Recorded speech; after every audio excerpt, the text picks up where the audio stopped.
મિત્રો, આજે આપણે એક એવા પવિત્ર સ્થળ વિશે વાત કરવા જઈ રહ્યા છીએ જ્યાં દરરોજ અનેક લોકો શ્રદ્ધા અને આશા લઈને આવે છે।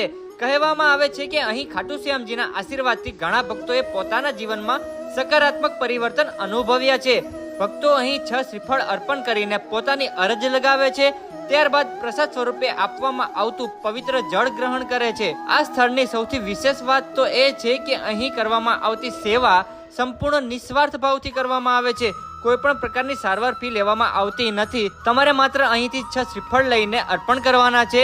માત્ર ગુજરાત જ નહીં પરંતુ દેશના વિવિધ ભાગોમાંથી પણ લોકો અહીં દર્શન અને આશીર્વાદ માટે આવે છે। અમે કોઈ દાવો કરતા નથી, પરંતુ જે ભક્તોએ અહીં આવીને પોતાનો અનુભવ કર્યો છે તેમના શબ્દો જરૂરથી સાંભળવા જોઈએ। સંગીતાબેન નરોડાથી મને HIV હતો, લગભગ 8 વર્ષ। ફરક પડ્યો છે મને, એમ સારો ફરક। બસ પબ્લિકને આવવું જોઈએ, સારી રીતે રહેવું જોઈએ, જે મહારાજ કે એ પ્રમાણે વર્તવું જોઈએ, નિયમો પાડવા જોઈએ એમ। કળમાંથી ઠેઠ સુધી મને બહુ ફાટ થતી હતી, હવે મને થોડુંક 25% આરામ છે।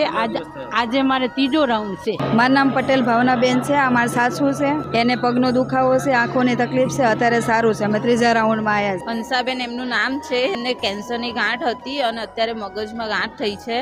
પહેલાં એમનાથી ઊભું નહોતું થવાતું, માથામાં દુખતું હતું, એની જગ્યાએ ઊભા થઈ ગયા છે।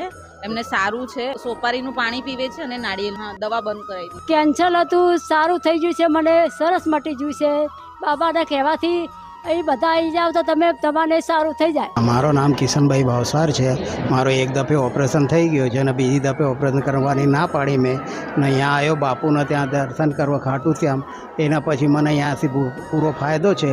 ના હું તો પબ્લિકને એમ જ કહું છું કે અહીંયા આવો, તમને શ્રદ્ધા કરો એટલે તમારું બધું રીતે ઓકે થશે ને એકદમ તમારી તકલીફો દૂર થઈ જશે, દવાની જરૂરત નહીં પડે। જય ખાટુ શ્યામ।